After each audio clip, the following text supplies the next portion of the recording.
Bom, gente, nós vamos começar, acho que um dos momentos mais esperados agora da manhã. Temos agora um painel de experts e vamos compartilhar conosco aqui a experiência deles trabalhando com processos de inovação. E eu quero convidar o Alejandro Espinosa, que é o Head de Inovação da Jeep. Nós temos o... Alex, está aí? Okay. Temos o Antônio Augusto Greco, que é o Head de Inovação da ESPM, ou mais conhecido como Guto. Temos o José Antônio Moreira, é o CEO da Ginger, Marketing Research. E temos o Patrick Flo, que é o Brand Connect Manager da Heineken. Sejam bem-vindos ao nosso panelistas. Obrigada. Controle.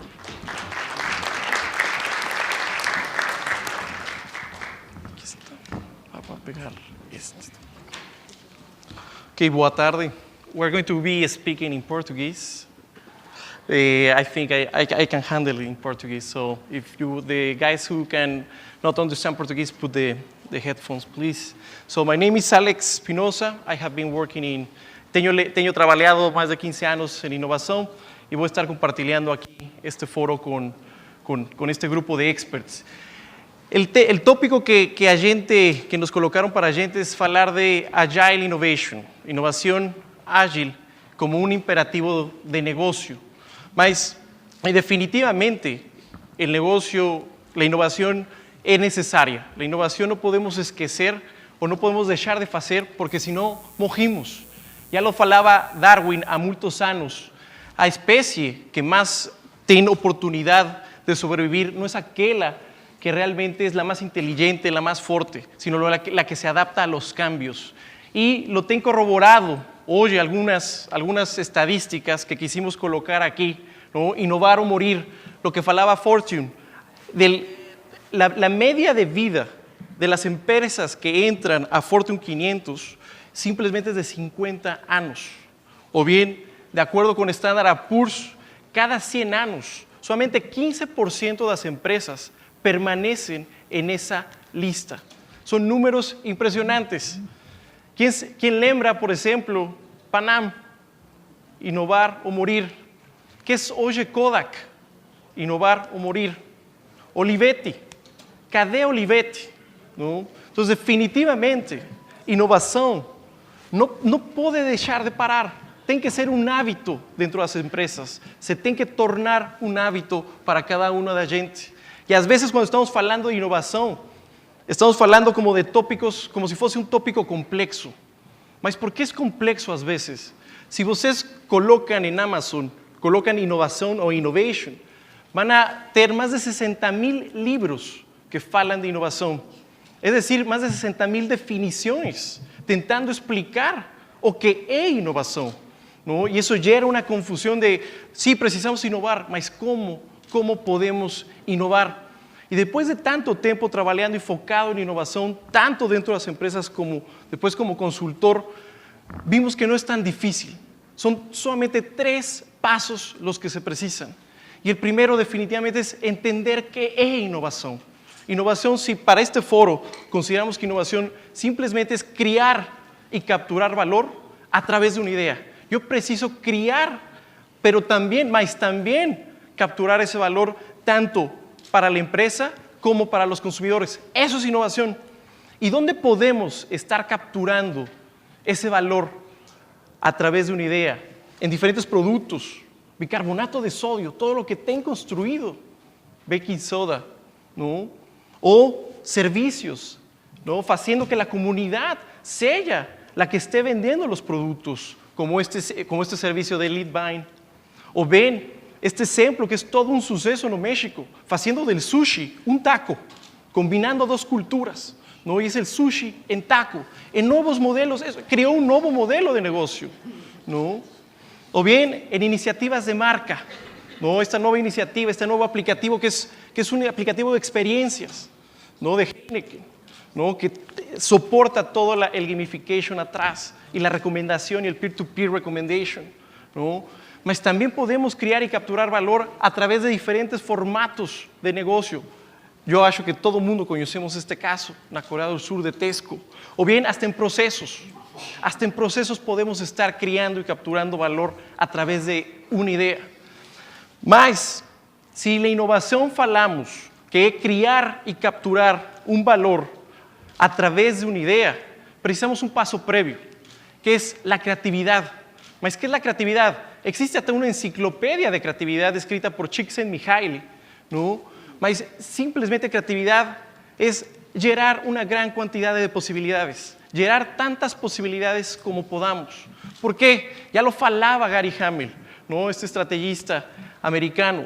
Él, después de esta pesquisa en varias multinacionales, llegó a la conclusión que de 1000 posibilidades que una empresa está generando, 10 ideas son factibles, ¿no? Y de esas 100 ideas, 10 solamente tienen un PNL positivo, de las cuales solamente una se torna en una gran innovación, ¿no? ¿Y por qué a veces crear esta gran cantidad de posibilidades, por qué a veces parece tan difícil? Porque a veces llegamos a una sala de reunión y tenemos que desenvolver X cosa. Mas ¿por qué es tan difícil? Porque siempre estamos reconfigurando la misma información. Siempre estamos asistiendo a los mismos seminarios, estamos leyendo los mismos reportes, estamos leyendo las mismas revistas. Y por en cuanto no coloquemos nuevas informaciones, vamos a estar llegando a soluciones similares entre las empresas. Y ese es el paso que la mayoría de las empresas, los procesos, esquecen cuando estamos hablando de innovación. La inspiración es el elemento más importante para poder estar innovando. Y la inspiración no es más que simplemente toda la nueva información que precisa ser reconfigurada, ¿no? La inspiración es todos aquellos estímulos en los cuales yo voy a colocar dentro de un proceso de innovación. ¿Para qué? Para poder crear y capturar valor, donde la creatividad es el momento, es el proceso mental para conectar esos dots, ¿no? Definitivamente, la inspiración para poder tener un proceso de innovación es la materia prima de la creatividad, más es el punto de partida para poder estar innovando, ¿no? La inspiración definitivamente, si queremos crear cosas nuevas, si queremos crear y capturar valor, precisamos nuevos inputs. Y cuando vocês colocam la inspiración correcta, definitivamente vocês incrementan a posibilidad de innovar y poder llegar a cosas relevantes, a cosas impactantes como esta empresa de origen israelí, Better Place, ¿no? Que se inspiró en la telefonía móvil para poder crear un modelo de negocio factible para ellos, ¿no? Entonces, prácticamente, si a gente está falando que la inspiración es el punto de partida para inovar, que los nuevos inputs son necesarios, mi pregunta para comenzar esta discusión aquí con el panel sería, ¿cómo tanto en una empresa o como consultores, a veces que han sido vocês, ¿cómo vocês olham que as empresas están capturando estos nuevos inputs? ¿O cómo vocês motivan a sus funcionarios, a sus teams, para poder estar capturando nuevos inputs y tornarlos en nuevos outputs? No sé, empezamos, ¿quién gostaria? Antônio? Eu acho que aqui, boa tarde a todos, essa é uma grande pergunta. Todos os dias nós queremos grandes ideias. Geralmente, a gente tem que começar com quem vai comprar e acabar com quem vai comprar, ou seja, o nosso consumidor, o nosso cliente tem que estar no centro desse processo. O problema é que nem sempre os consumidores sabem exatamente o que eles querem. Então, esse caminho de ajudar a descobrir o que é interessante para eles, o que gera, de fato, valor para eles, que esteja alinhado estrategicamente com aquilo que a empresa pode oferecer, porque nem sempre que aquilo que o consumidor quer está nas possibilidades da empresa. E você fazer esse balanço, eu acho que ele usou a palavra possibilidade, é muito boa. O que é possível de se oferecer com as possibilidades daquilo que o mercado quer? Se a gente conseguir encontrar insights, inputs, inspirações para isso, a gente conseguiu alguma coisa relevante e que, falando, parece não complicado, mas que no nosso dia a dia é muito difícil. Por conta da estrutura que a gente tem das empresas. A minha experiência com isso utilizando a inovação aberta para que a gente consiga ter um número de possibilidades maior E dentro dessas possibilidades, fazer o alinhamento com o que é possível no dia a dia das empresas. Então, nem sempre a gente faz o ótimo, mas a gente faz o que é viável ou o que é bom para o momento, esperando o próximo passo. Hoje em dia, por maior que seja a empresa, por mais talentos que ela tenha, a gente não tem todo o conhecimento lá dentro. Então, não só daí a gente abre um pouquinho a cadeia, a gente vai começar e vai acabar no consumidor, mas a gente vai buscar toda a cadeia mesmo de valor, os nossos fornecedores, os nossos parceiros, criando redes para desenvolvimento de produtos, que também não é uma coisa muito fácil de se implementar nas empresas, porque não é a maneira com que a gente costumeiramente vem trabalhando. Então, volto ao ponto que você falou também de criar... Você não usou cultura, você usou outra palavra, hábito. Hábito. E uma vez que você cria esse hábito, que geralmente é um pouquinho diferente do que você estava fazendo, você gosta de trabalhar dessa maneira. Acaba sendo mais fácil, você tem novos lançamentos com mais sucesso. Mas o começo de se criar um novo hábito de trabalhar não é fácil. Então, principalmente pelo lado de dentro da empresa. O consumidor está sempre ávido a novos lançamentos, mas o problema, eu diria, é do muro para dentro, não do muro para fora. Mas uma vez que você cria o hábito, você acaba gostando de trabalhar com hábito. Eu não sei, o que vocês acham disso? Eu vou sempre dar a minha perspectiva de pesquiseiro, né? De quem trabalha com os clientes para ajudar nesse processo, né? Eu vejo muito isso, de olhar para dentro dos meus clientes, a questão a importância da cultura nisso, né? Eu vejo vários projetos que começaram muito bem e, de repente, lá dentro a coisa emperra de alguma maneira, porque a cultura de inovação não está instalada ali na empresa, precisa sempre de apoio e tal. Mas, acho que respondendo à pergunta do Alex, eu queria falar um pouquinho sobre como a gente está conseguindo chegar lá. Eu sempre falo para a minha equipe que, para a gente conseguir ajudar nossos clientes a inovar, a gente tem que ter duas coisas. A gente tem que ter olhos para ver e coração para escolher. Porque a gente vê muita coisa, mas só quem tem os olhos realmente afiados enxerga ali a novidade, a possibilidade, como ele falou.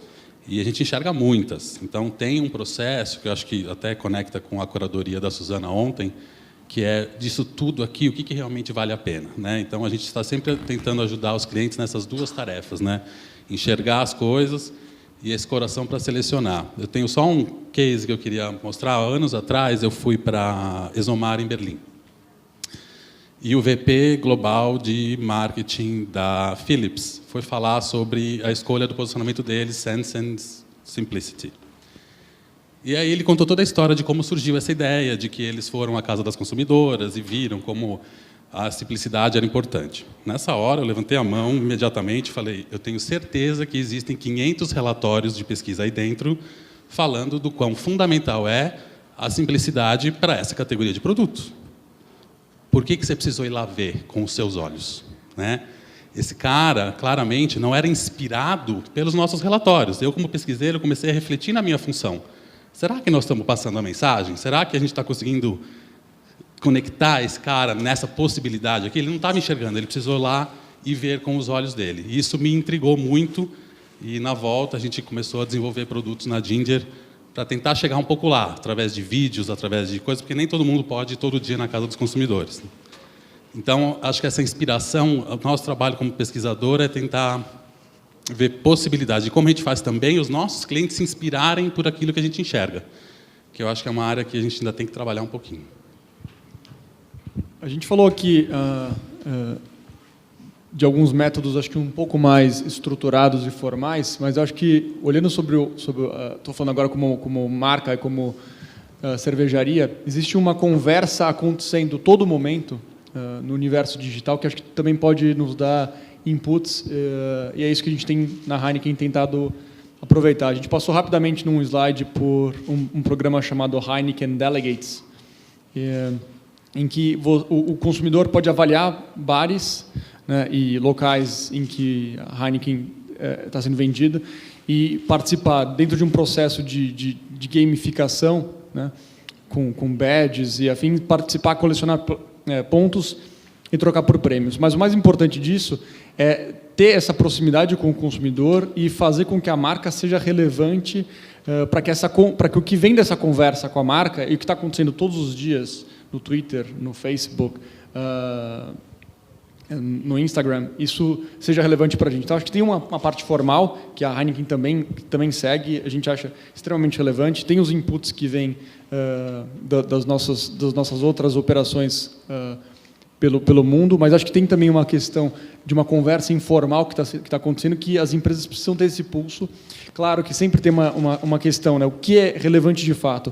O que não é a novidade pela novidade? A gente estava conversando sobre isso um pouquinho antes. Mas acho que as empresas estão se acostumando, estão agora aprendendo a usar processos mais formais, enquanto olham para conversas mais informais e tentam filtrar daí o que é mais relevante. Acho que a gente está num momento muito rico em termos de captura desses inputs. Mas para gerar bons outputs, a gente precisa, de novo, foi uma das suas primeiras frases, olhar para a relevância disso, para a conexão disso com o consumidor. É muito fácil hoje em dia se perder esse pulso do que o consumidor tem como necessidade. E disso para virar um gimmick, para virar uma coisa irrelevante que não conecta com o consumidor, é muito fácil. A gente tem muita informação hoje em dia. Perfecto, perfecto, no, concordo. Todos estamos concordando que nuevos inputs definitivamente están generando nuevas realidades para las empresas, ¿no? Alguien ya creó, reimaginó cómo podía a gente estar lendo los libros, cómo a gente podía estar contando nuestras historias de vida. Alguien también ya reimaginó cómo se podían estar haciendo los shows, ¿no? Algo tradicional como los Beatles, hasta un anime en Japón, ¿no? Juntando más de 100,000 personas, simplemente la galera bombando por eso. Mas o mundo está mudando, el mundo está a una velocidad donde todo está mudando, donde la tecnología está evoluyendo, donde hay unas grandes mudanzas económicas, donde definitivamente el mundo está cambiando. ¿Hasta dónde nos va a llevar eso? ¿Hasta dónde nos va a poder llevar eso? Y voy a pular el vídeo por tempo.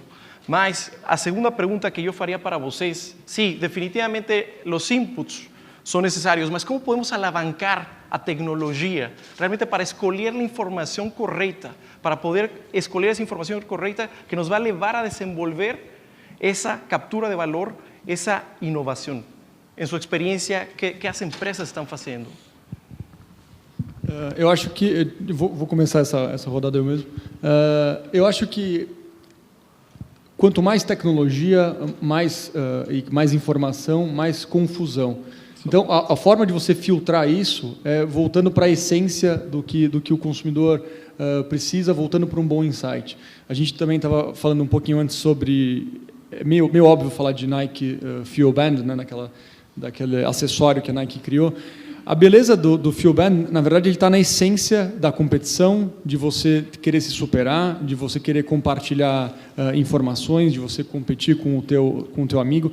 Essa, para mim, é a virtude e a beleza daquele acessório. Menos pelo acessório em si, mas como ele endereça e como ele é relevante nesse aspecto, porque ele de falar com o consumidor. Então, acho que como é que você alavanca a tecnologia é trazendo a informação, as possibilidades e olhando isso como uma lente de relevância do consumidor, como uma lente de bom insight. É não se deixando confundir. Acho que essa é a grande dificuldade que a gente tem, né, com a quantidade de informação e as mudanças acontecendo cada vez mais rápido. Você, José, eu sei que você com tanta informação que você está pesquisando dia com dia, que as empresas fazem? Como elas lidam? Ou como elas trabalham com todo esse acúmulo de informação? Escutamos 70,000 pesquisas, fiz 70,000 entrevistas. Como posso realmente curar essa informação? É um processo difícil e trabalhoso, porque às vezes uma frase que uma pessoa fala, quem modera grupo sabe disso bem. Uma pessoa fala uma frase, aquela frase significa o mundo para você, em meio às trocentas discussões em grupo que a gente está fazendo. E o nosso trabalho, eu acho, como pesquisador, é fazer com que aquilo que nos impactou durante aquele momento de contato com o consumidor também impacte quem está lá atrás e quem está assistindo, porque já aprendi que o processo não é igual para todo mundo. Então, a gente tem sempre buscado, como analista de pesquisa, como a gente faz isso chegar e bater na pessoa. Então, a gente vai um pouquinho além. Na hora que eu identifiquei uma coisa que a gente acha que é muito poderosa, a gente vai atrás de informações ou a gente faz um vídeo com essa pessoa depois que a pesquisa acabou, para ela falar um pouco mais sobre aquilo, para aproximar um pouco mais as pessoas dos pontos que a gente acha que foram mais relevantes e importantes ali. Mas, de fato, a gente é uma lente. Eu acho que isso é inegável, né? A gente tem esse papel de filtrar o que a gente acha mais interessante ou não.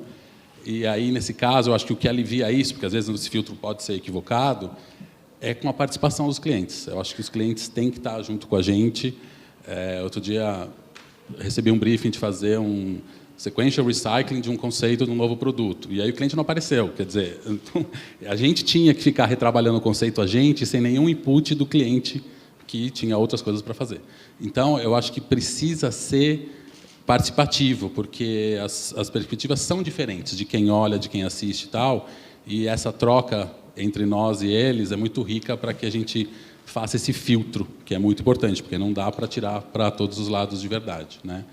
Com respeito à tecnologia, a tecnologia veio abrir um mundo para a área de pesquisa, né? Eu acho que isso é inegável. A gente tem o que antes a gente tinha uma oportunidade de falar com eles a cada mês, a gente consegue falar com eles a cada minuto. E aí precisa tomar cuidado para não ser afogado em tanta informação, né? Então, eu vi apresentações ontem, onde as pessoas estão começando... Muitas das apresentações ontem foram como a gente filtra essas coisas, né? Porque não dá para olhar um a um. A gente precisaria de um outro mundo paralelo para ficar olhando tudo que está acontecendo nesse mundo aqui. Então, eu acho que eu vi vários trabalhos em que estão indo nessa direção, porque precisa se filtrar, precisa, em algum momento, selecionar as coisas que são mais relevantes ou não. Aí, de novo, a relevância do Patrick, eu acho que é fundamental, que conecta com o seu ponto. Às vezes, o consumidor não sabe o que ele quer, mas a relevância a gente consegue saber, se aquilo tem algum sentido ou não, né? Então, eu acho que é um modo de tentar chegar um pouquinho ali. Hoje, tecnologia está na mão de todo mundo e a gente tem um mundo de possibilidades. Eu acho que a tecnologia hoje é commodity. As empresas elas sempre usam de parceiros para ter acesso àquilo tudo. Eu vou contar um caso rapidamente que aconteceu para vocês, que eu acho que vai ilustrar o que eu penso de tecnologia.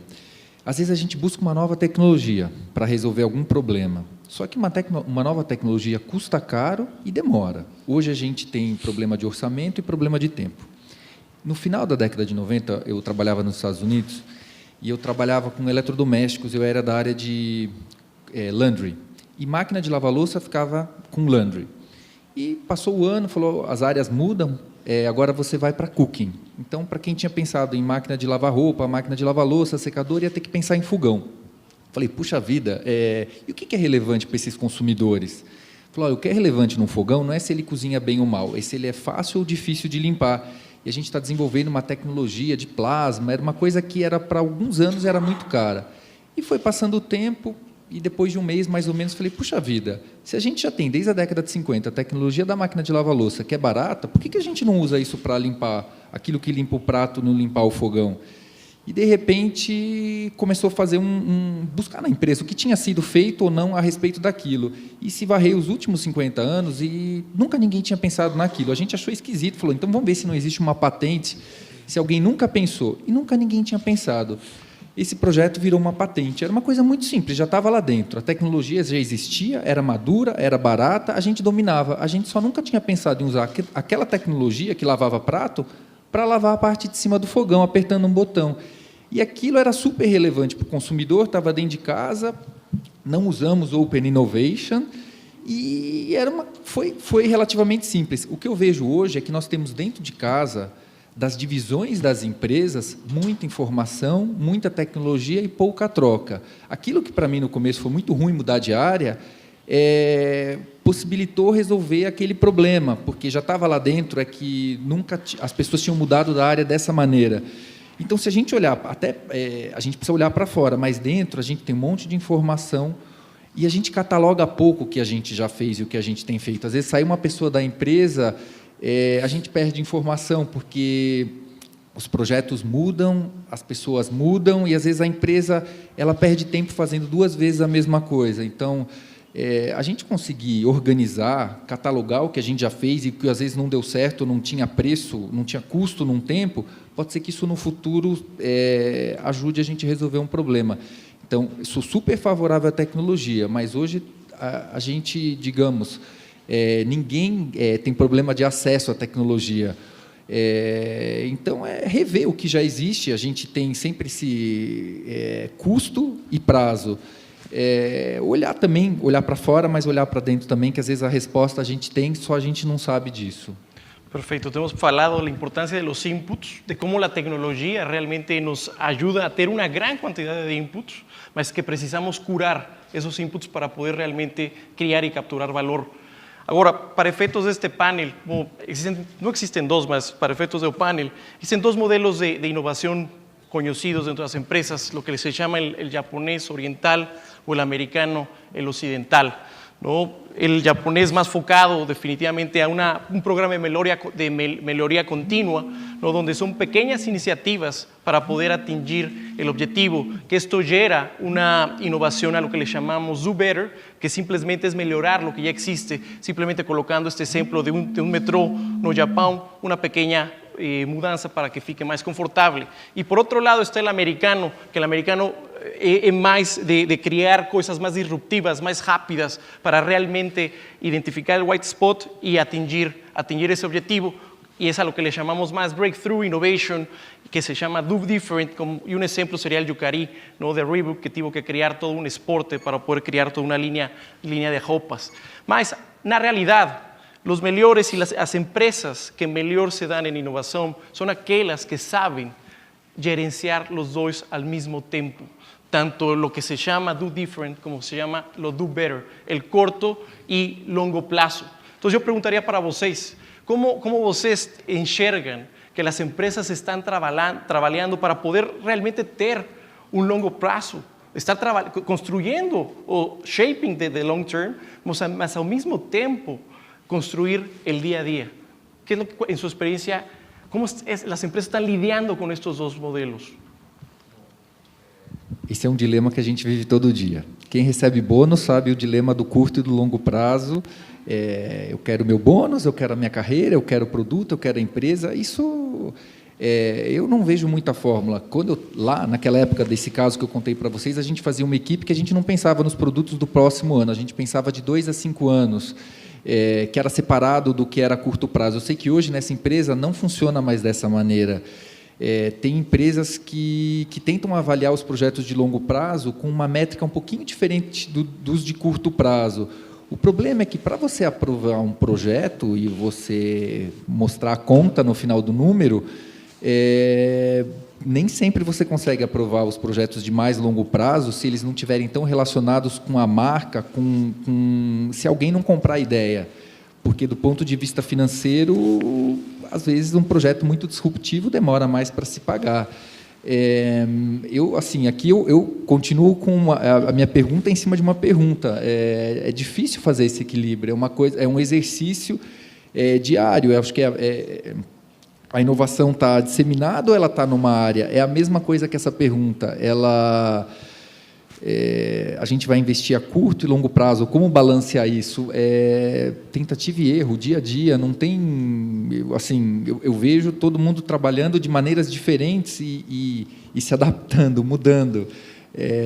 Talvez, no futuro, a gente tenha um modelo. Eu acho que o que eu vejo que dá jogo é você conseguir avaliar uma ideia de longo prazo do ponto de vista financeiro de uma maneira um pouquinho diferente que você avalia uma de curto prazo. De repente, você pode não matar uma ideia muito boa. Agora, nós recebemos bônus também. Então, não preciso dizer mais nada para vocês. Eu tenho visto alguns dos meus clientes com uma estrutura organizacional um pouco diferente, onde finalmente percebeu-se que a pessoa que gerencia a marca naquele ponto não tem tempo de ficar olhando para a inovação. Ela tem muito trabalho ali para chegar no P&L dela. E aí eles criaram então uma estrutura em separado para a inovação, né? Já vi isso em algumas empresas minhas. Algumas fazem bem, outras patinam um pouquinho, por uma questão de que a inovação, até ela chegar lá na frente, ela só gera custo, né? O brand manager gera dinheiro para a empresa. E o cara da inovação é salário, é investimento em pesquisa, ele totalmente negativo. Então, isso daí, na hora que a coisa aperta, eles sofrem um hit imediato de corte e tal, porque é melhor cortar disso do que cortar do cara que gera dinheiro. Então, isso está ligado, a meu ver, a uma questão cultural mesmo, né, assim, da empresa. A empresa realmente acredita naquilo? Ela vê valor naquilo a longo prazo ou não, né? Se ela enxerga um pouco de valor ali, ela vai resistir, vai segurar, né? Se não, ela quer dar aquele resultado naquele ano para a ação não cair, então coloca os caras de inovação na banho-maria um pouquinho e vou focar em quem gera dinheiro para a empresa. Eu acho que tem muito a ver com cultura, com visão. Eu acho que o seu management team precisa estar conectado e precisa estar alinhado com essa visão, porque sem isso, sempre o curto prazo vai vencer. Assim, se as pessoas não acreditam no top management, no potencial que uma grande ideia tem, ainda que seja para 2, 3 anos, isso acho que nunca vai para frente. É muito legal falar de inovação. É chique, é moderno, é cool, muito bacana, mas esperar um processo demorar 2, 3 anos e um processo se manter, mesmo com cortes de investimento, mesmo às vezes o mercado não respondendo tão bem hoje, amanhã, eu acho que você precisa ter uma cultura e uma visão muito clara. E eu não é o que eu costumo ver, né? Assim, uma outra opção que existe é, tendo essa cultura clara, de repente separar um processo de renovação, que é um processo um pouco mais focado em curto prazo, e um processo, de repente, de future insights, sei lá eu, né? de realmente um foco e uma conexão já pré-estabelecida com 2 ou 3 anos para frente. De repente, quando você separa, você tem essa combinação mais vencedora, mas eu acho que as empresas ainda não têm uma resposta certa. Será que é algo regional? Ou seja, por exemplo, deixa eu colocar um exemplo. Você falou de Nike Fuel, não? Y uno ve como Nike está trabajando con 10 aceleradores, como aceleradora de negocio, ¿no? Ella acha que es una aceleradora de negocio, trabajando con 10 startups para poder evoluir el Nike Fuel en Estados Unidos. Otro ejemplo, Kraft, ¿no? ¿Cuáles son las marcas principales de Kraft? Ok, estas son. Eles hacen como un showroom con diferentes entrepreneurs y falan, ok, qual é a competência, a competitive advantage que você tem? Eu faço X. Ok. Esse elemento de startup lo trouxe para a marca X e começam a trabalhar durante 2 anos em algo que não tenha sido criado. Isso sucede, acontece aqui em Latinoamérica ou lo estamos vendo somente fora? Eu não vejo muitos exemplos. Não sei, posso estar com uma visão limitada, mas eu acho que tem alguns exemplos globais interessantes, mas no mercado, pelo menos no mercado de cerveja, não vejo isso muito acontecer. Acho que é um modelo bem sofisticado, né, de você ter não só uma inovação aberta de consumidor, mas de startups e de parceiros de fora da empresa. Aqui, não sei se tem alguém da Vivo ou da Telefônica, eles tem uma iniciativa, tem alguém aqui que possa me ajudar? Eles têm uma iniciativa agora justamente para incubar ideias através de startups que para eles... Wira, exatamente. Que é um exemplo que você está dando que acontece aqui, já é uma coisa que está acontecendo. Agora, uma coisa que a gente também, voltando à questão do curto e longo prazo, o que a gente tem que pensar, principalmente nas empresas de capital aberto, o que faz a ação subir? Expectativas de ganho futuro. E se não é por meio da inovação, principalmente nos mercados maduros, como é que é? Então, esse também, para quem tem uma governança focada em relação com investidores capital abertos, isso é muito importante, o tempo todo você transpirar as suas possibilidades futuras para fazer suas ações subirem, senão você também, enfim. Então, de novo, equilibrar essa balança. Esse é um tema bem complicado, porque uma vez discutiu-se muito, estava estudando as empresas de home cleaning no mundo, e a Procter tinha um tamanho e uma governança que permitia a ela se defender dos ataques especulativos em função de planos de longo prazo. Enquanto a Clorox, que era uma empresa menor, os caras olhavam o número daquele ano, aquele bottom line daquele ano era o que dizia que aquela ação ia subir ou descer. Então, eles estavam engessados e com muito pouca capacidade de investir no futuro para inovar, porque estava todo mundo olhando no curto prazo, né? Todo mundo, eu digo todo mundo, né? Porque se a gente tem ações e a gente vê que o número está ruim, a gente vai lá e troca e vende. Então, é um pouco de self-inflicted também. A gente, como consumidores, como pessoas que vivem nesse mundo, a gente também causa isso. Na hora que a gente liga para o nosso financial advisor e fala, nossa, aquele balanço foi horrível, tira o dinheiro de lá. Então, a gente acaba causando esse problema para nós mesmos, né? De certa maneira. Una de las formas de cómo realmente poder gerenciar las dudas, ¿no? Es, bueno, primero, tener ese time que no es el time interno, sino es traer a todos los stakeholders, tanto internos como externos, para poder colaborar, para poder crear mejores soluciones, tentar alavancar el expertise de ellos, mas al mismo tiempo tener los procesos adecuados para que puedan co-crear, para que puedan co-capturar ese valor y que la empresa esté dando las condiciones, críe ese entorno, ¿no? Que se precisa para que esa cultura pueda existir, como estábamos falando. Mas ¿cómo motivar el entorno? ¿Cómo gerar los procesos? ¿Cómo poder traer más a trabajar con la gente en el día a día diferentes perfiles, diferentes personas con diferentes expertices que nos permitan gerar diferentes soluções?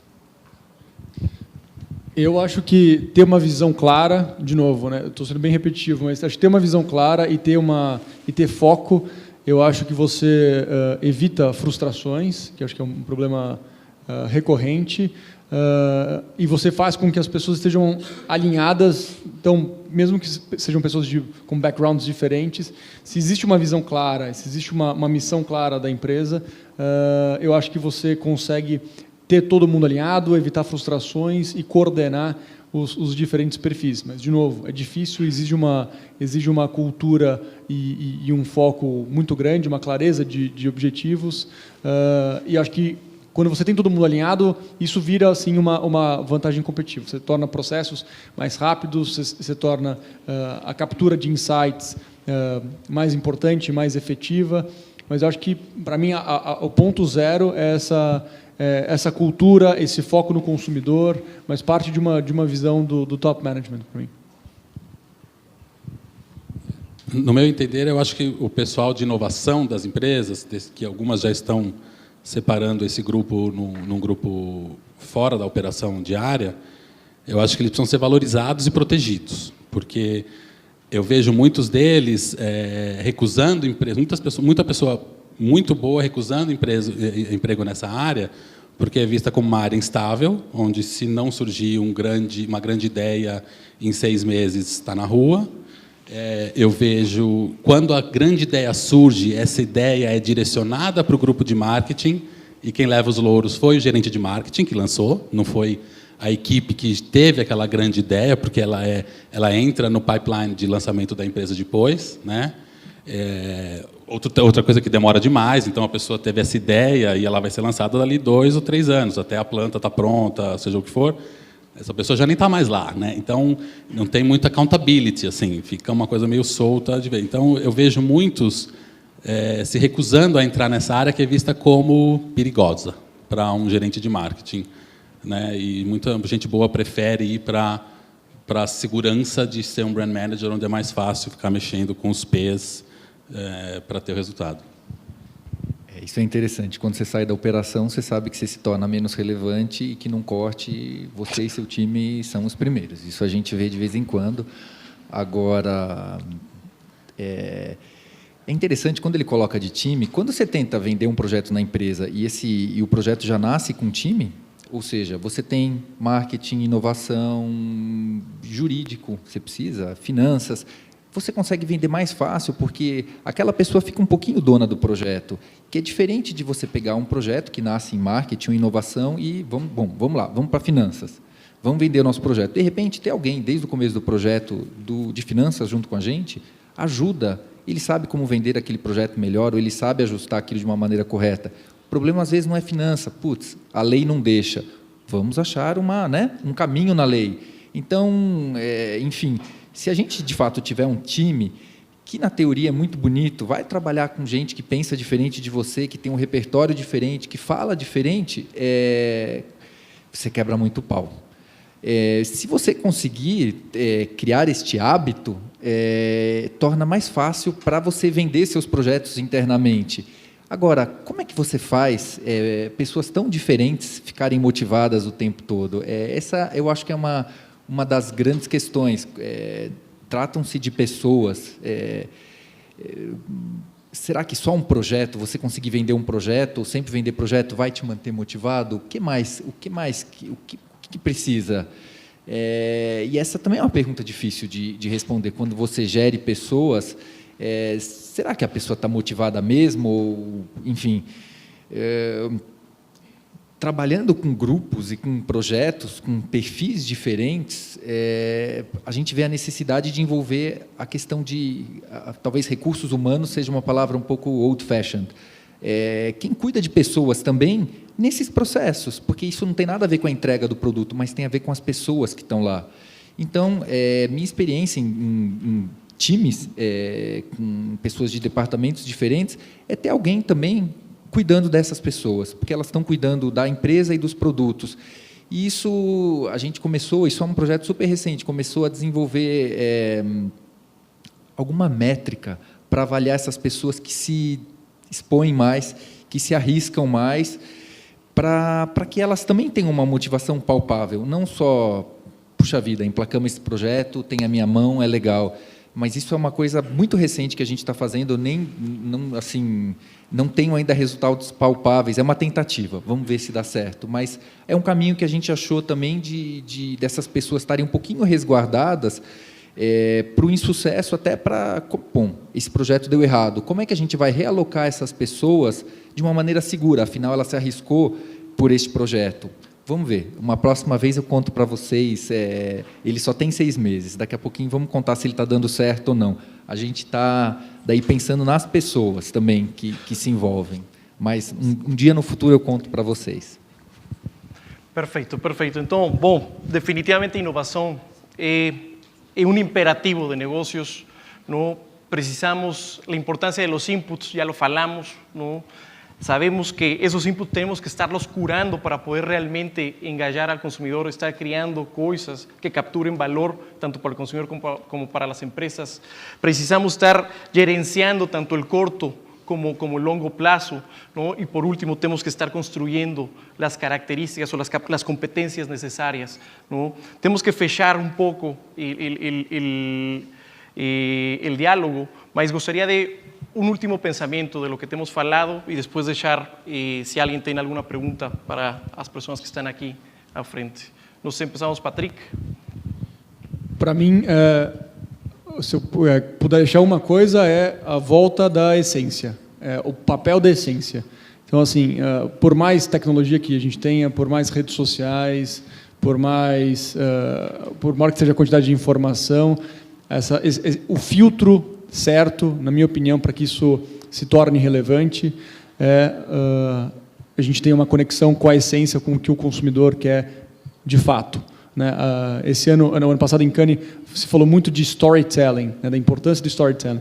Pô, storytelling é a coisa mais velha do mundo, né? Assim, contar histórias e ser relevante. E para mim, assim, por mais que você avance em tecnologia e em quantidade de informação, é importante que você não perca o pé da essência, do que move as pessoas e do que torna essa conversa relevante.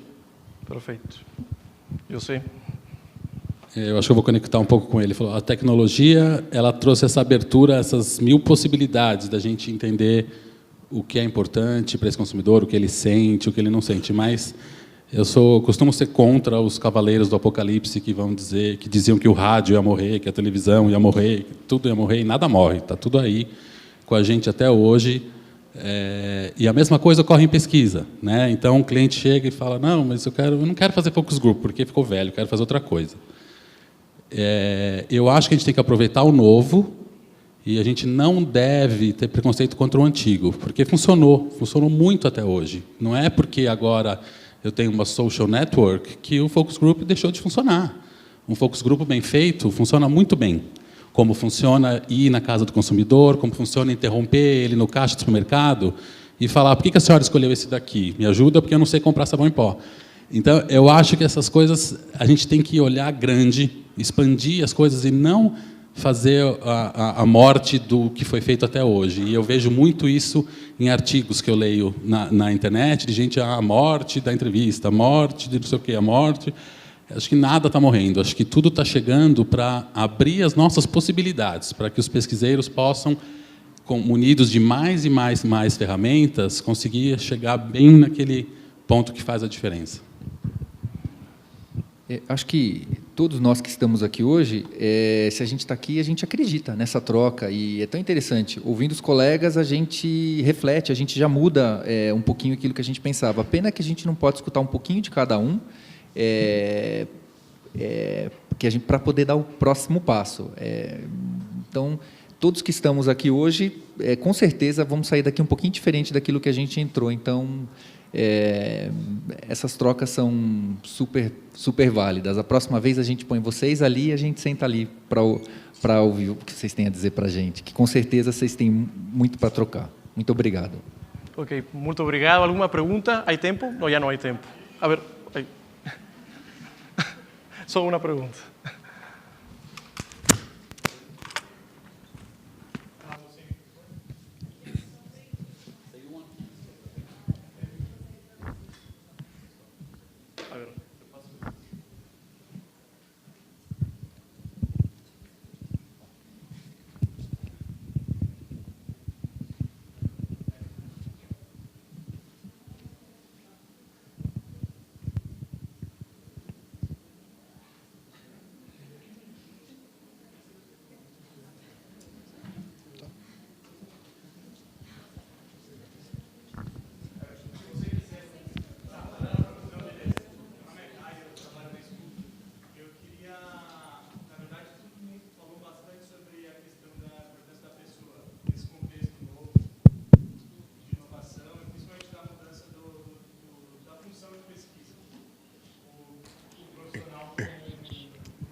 Vou ter que repetir? Não, né?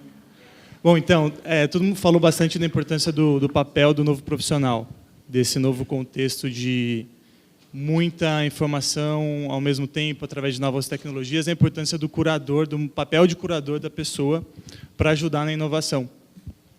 Queria saber a opinião de vocês e talvez principalmente a opinião do Guto, que representa a SPM, certo? Talvez a principal escola de negócios do país. Como que vocês veem a capacidade das escolas ensinarem os novos profissionais nesse novo perfil e a capacidade de motivar as pessoas que estão na faculdade a sair e querer trabalhar em pesquisa? Porque, não sei se todo mundo já passou por isso, uma das coisas mais difíceis é conseguir grandes talentos saindo da faculdade querendo trabalhar motivado em pesquisa. Eu vou falar uma heresia, ninguém ouviu falar. Eu acho que o desafio, quando a gente se propôs a ensinar a inovação, se a gente ensinasse, já não seria inovação, seria benchmarking. E não tem fórmula. Então, eu acho que a primeira é a sinceridade.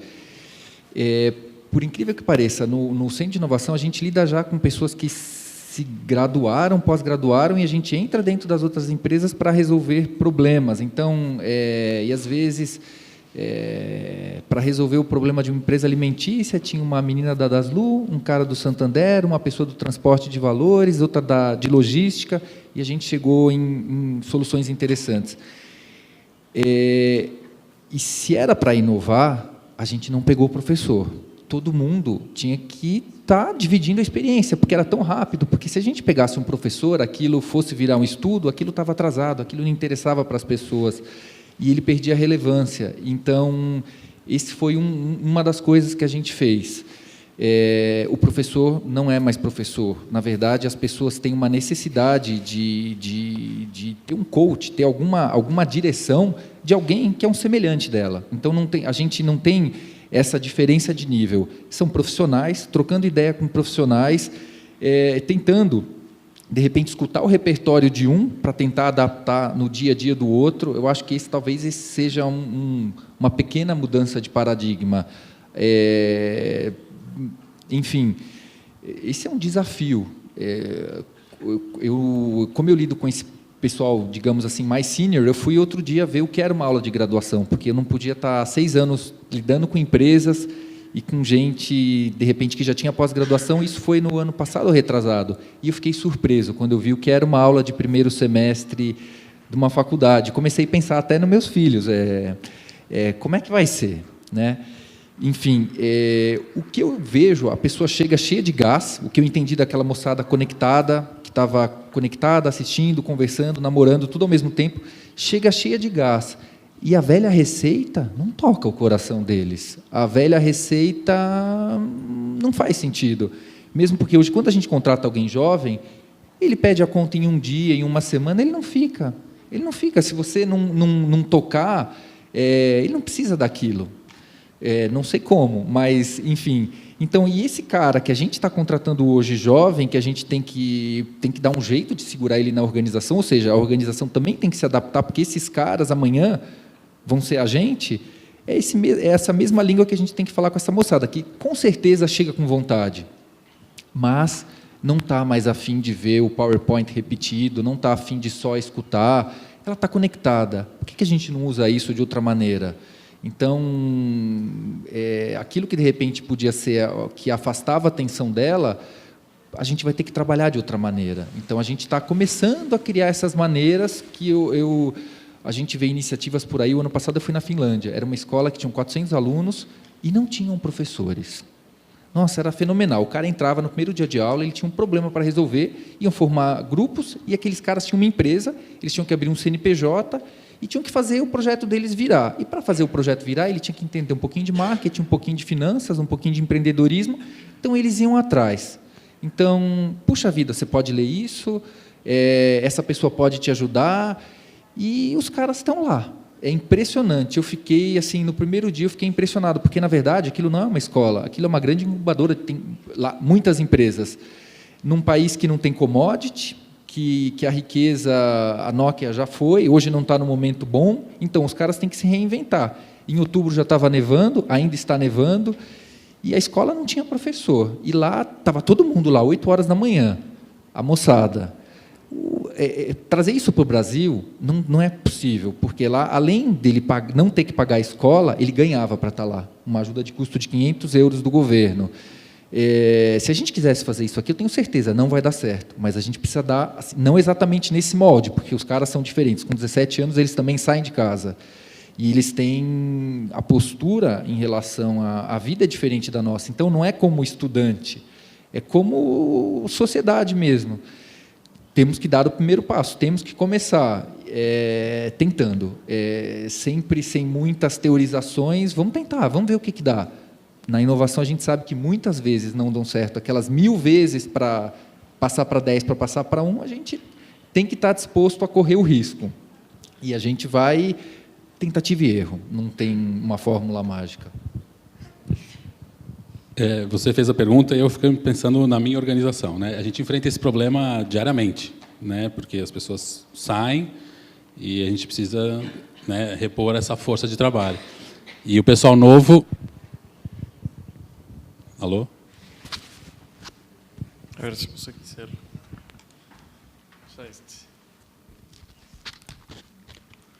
Alô?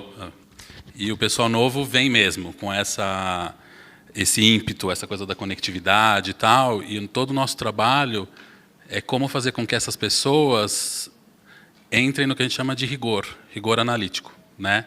É um outro mundo, eles não estão acostumados a fazer isso. A escola no Brasil não ensina ninguém a pensar. Na escola no Brasil, o aluno senta e toda a responsabilidade é do professor, de falar para ele absorver.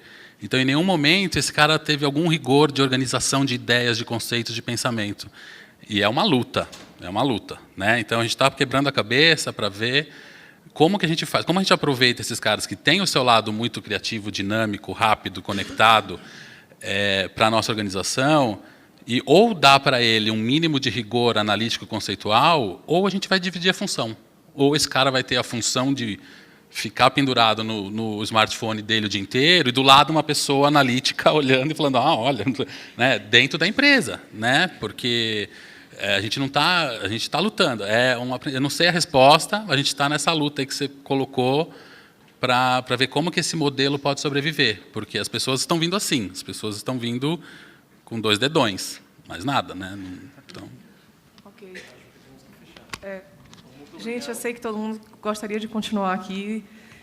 ter a oportunidade de estar, enfim, frente a frente, estar nessa troca, enfim, com experts, né? Bom, o Guto, queria agradecer bastante, e todos vocês estão aqui. Eu sei como é difícil conseguirem sair lá do dia a dia para estarem, enfim, compartilhando com a gente essa experiência, esse conhecimento.